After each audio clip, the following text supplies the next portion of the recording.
of gold. It's something that could look like a brim or something like that. A good proven pattern with all the cool stuff that makes these flies fairly easy to tie, but still very highly deadly and efficient.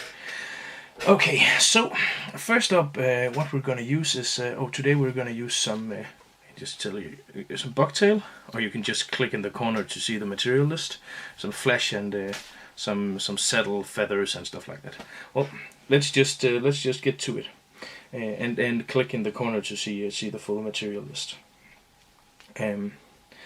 Well, first off, we're going to use a bundle of olive bucktail. Bucktail is great and has numerous applications for pike flies. But what I especially enjoy about it and like about it is that it has a bit of a firm stiffness to it that actually will help support the rest of the fly here and keep the rest of the fly voluminous. I don't know how that exactly is pronounced, but very good.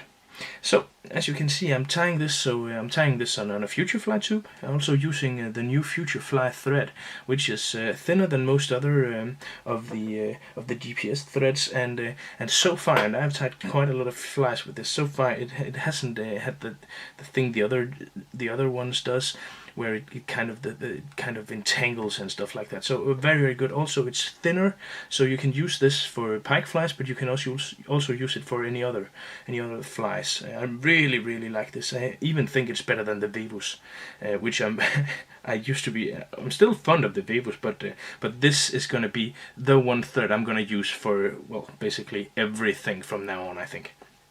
So as you can see, I tied it so that all the ends were pointing forward on the fly, on the tube, and then I move it, I fold it all backwards, and I take my thread and I just tie just up in front of it, not on top of the hairs here, but just in front of it, using some thread to build kind of like a base that can force the hairs backwards, but not tied exactly on the hairs. And this gives a corona effect, as you can see, and this will support all the rest of the materials, and will make sure your fly has this nice profile and it really has some bulk in the water. Oh, I need to get another one. This one was too shabby, too thin. So next up is we're gonna use some ever popular big fly fiber, one of the best products ever made for big flies. And this is one of the new blended colors. This is the golden olive one, a particularly nice color for most waters, because this simply looks like food. This color. I'm gonna take a fairly decent bundle of this. And the reason why I take you could tie 2 bundles of these in, and I've done that a lot in some of the other videos. But I'm just gonna take a slightly bigger bundle here than what I normally do, and then only use one. And so as you can see, I kind of spread this out to ensure that I can distribute it almost evenly as you can around the tube to give this. Again, to make this fly uniform, all the way, make it completely the same all the way around the tube, like so. And then you get a lot of volume from the curly part of the fibers, and you get a lot of life in the part of the fibers here that are simply just straight. So if you're not familiar with big fly fiber, pick some up if you like to tie big flies, because, well, it is what it is. The best big fly material around. At least the best I ever came across. And I can say that I think I can say that I've tried quite a lot of stuff so far. Good. So far so good. Now what we want to do is we want to add some flesh here. And the Flashaboo Magnum is by far the best flash I ever tried. This is 52 centimeters long. It is a bit thicker, a bit more thick than ordinary flash. That's why it's called Magnum. It's longer and it's thicker. I'm gonna take a bundle of this, and since it's 62 centimeters long, this actually allows us to make a very nice, very long fly without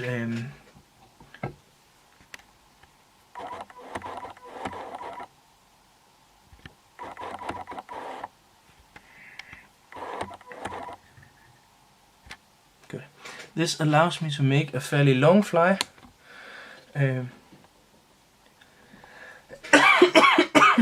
This allows me to make a fairly long fly, as you can see, but still be able to have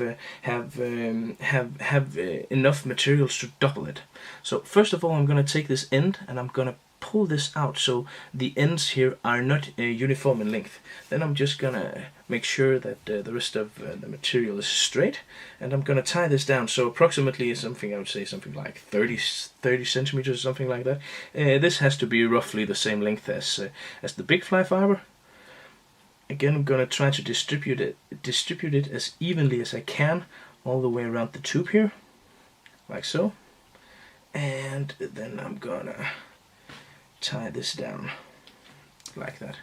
And the advantage of having this Flashaboo so long and have flesh that is of this length is that now I'm able to just simply take the leftover stuff here, and I'm just gonna tie it a bit more down here like so. I just can take the leftover stuff here, fold it backwards, and then I have all the flesh and a very nice tapering effect of my Flashaboo here. And I've not cut off any flesh at all, and that's very nice, because on these pike flies you tend to use a fairly decent amount of flesh, and there's no need whatsoever to ever cut any of the flesh materials off here, because if you cut flesh off, that's simply stuff that could have added to the fly, and that you potentially wasted money, could say. So I'm going to take the same flesh, only in gold this time. Do exactly the same trick here to give it a bit more color, and make sure that the fly here will shine in different light, and also the flesh I used here is not the Magnum. It's a thinner flesh, but still 52 centimeters long. That's called Predator flesh. Also a Hedron product, also a Flashaboo product. Very nice, exactly the same way as I did before. I'm gonna turn this over. Tie it down so it's tied down double, to ensure that everything is exactly where I want it. And as you can see now, we have this very broad, wide profile here, with the flesh in every direction, two different colors and stuff. And this really will have a great impact in the water. But still, the fly is very light. It's comprised. It's made of purely materials that do not soak up water. So for the size of the fly, you have an incredibly light fly, easy to cast, which is crucial. Oops. There's a new camera device. It's a new device I use to hold the camera. I'm not sure if I like it or not. I like the lens though. The lens is also new. So far so good. Now we're gonna add some lateral scales, and lateral scales is a very broad flash. So this is the third different type of flash here. It's a very broad flash, and I'm gonna add this in red, because red will again give even more contrast, and really suits this color here, this color scheme of this fly very well. So and also we can call it bleeding now. it's not only to call it bleeding that I add it. It really, I really believe it has some effect in the water. But the red color, especially for this flesh here, gives really, as you can see on the video as well, some truly nice effect. And since this is broader again, I have 3 different types of flash now, which will make all these different types of flash move at different fluctuations in the current and in the water. So this fly will move very much and be very alive in the water. Something the pike really goes for. I think you need to build flies that are diverse and have as good a chance as possible to actually lure even tricky pike, because of course you can catch fish if only you used one of these types of flesh and just tied on a bundle on a big hook. You could definitely catch a pike with that, but first of all, I don't think you would catch all pikes with that, because pikes, even though they tend to be regarded as fairly stupid and just something that just slams your fly at any chance they get, it's not always the fact. I've seen many days where actually a slightly change of color or a slight change in speed of the fly was the thing that actually made the day or simply made the day from catching nothing to catching a lot of fish. So pikes can of course be this stupid predator that just grabs anything that comes along its path, but they can also be very wary and very tricky to lure. So I'm taking 5 or 6 of these saddle feathers. These are grizzly yellow, and I'm gonna lay these down. If you want to have these very beautifully laid down, you can do that one at a time. But I've prepared them in my hand, so I can just tie them down, all 5 of them here, and get the effect I'm going for. I can see that they are pretty evenly distributed here, and as you can see, again, this adds contrast and adds quite a lot to the pattern. I use mainly the kirk saddle feathers, because it's the best quality you can get for your money. I've not seen anything quite like them, and I'm fortunate enough to know a good kirk distributor, and I get the best of the best. All my saddles I hand pick, so the saddles I have in my shop are hand picked from a larger order at the wholesale distributor. So I only pick the best quality for my shop. I know that Flytying can be quite difficult to buy online, but I can assure you that I spend quite a lot of time making sure that all the stuff I have is of the best quality. And if it wasn't of the best quality, I simply wouldn't sell it. So nothing leaves my shop without me having approved of it.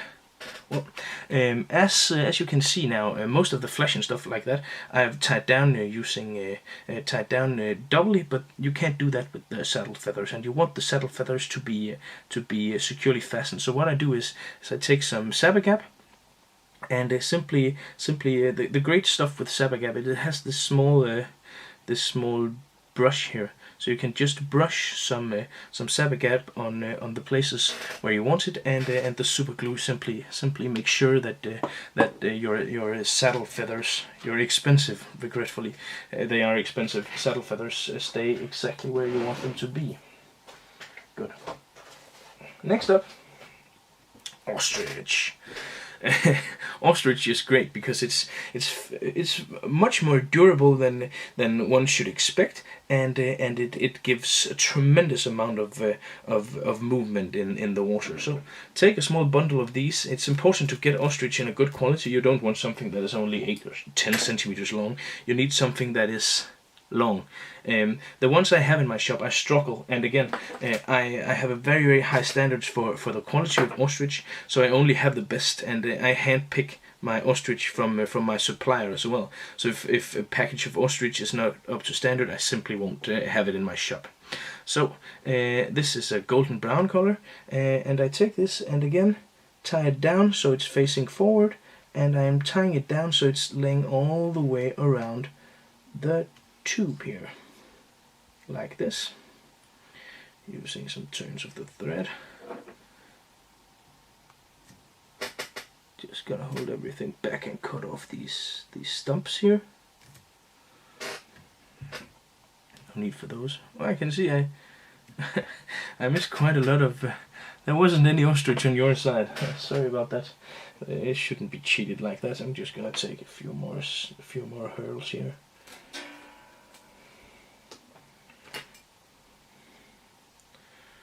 Like so.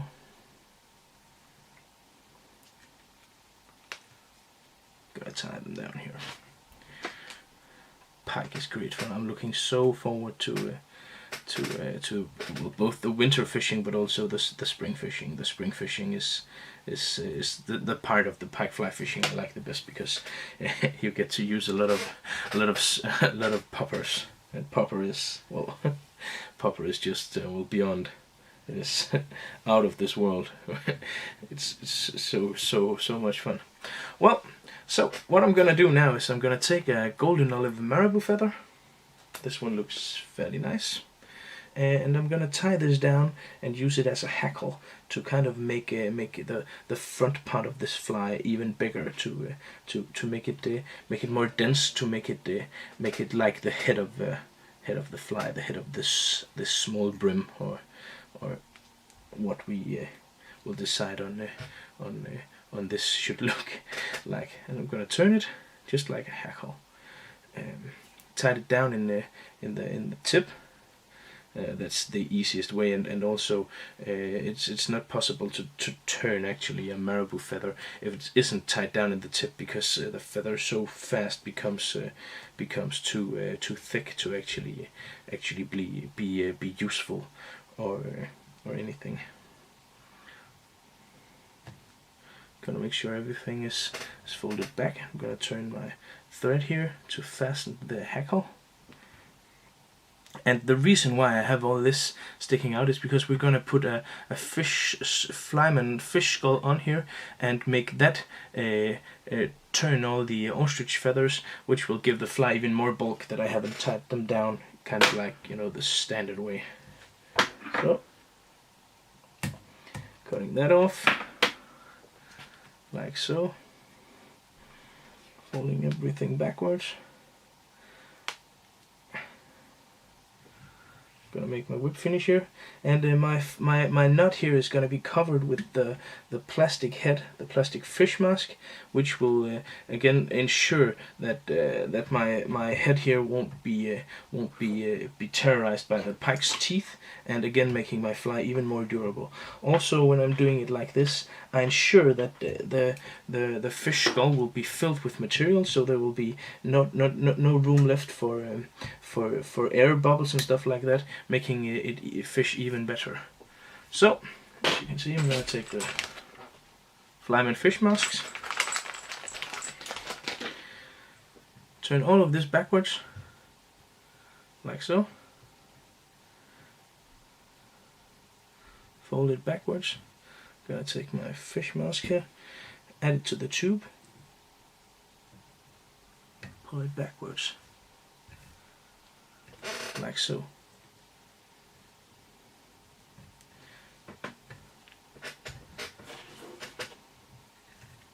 And there you have it.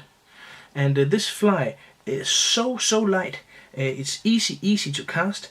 It has the correct weight when you add the hook, so it will simply hover in the water exactly the way I like it to. It's very lively, moves very erratic in the water, and well, will outfish most other flies there is. And this way of tying your pike flies, this what do you say, this model for tying your pike fly is, after a lot of testing and a lot of different techniques and stuff like that, this is the model, the standard model I'm using for most of my pike flies now.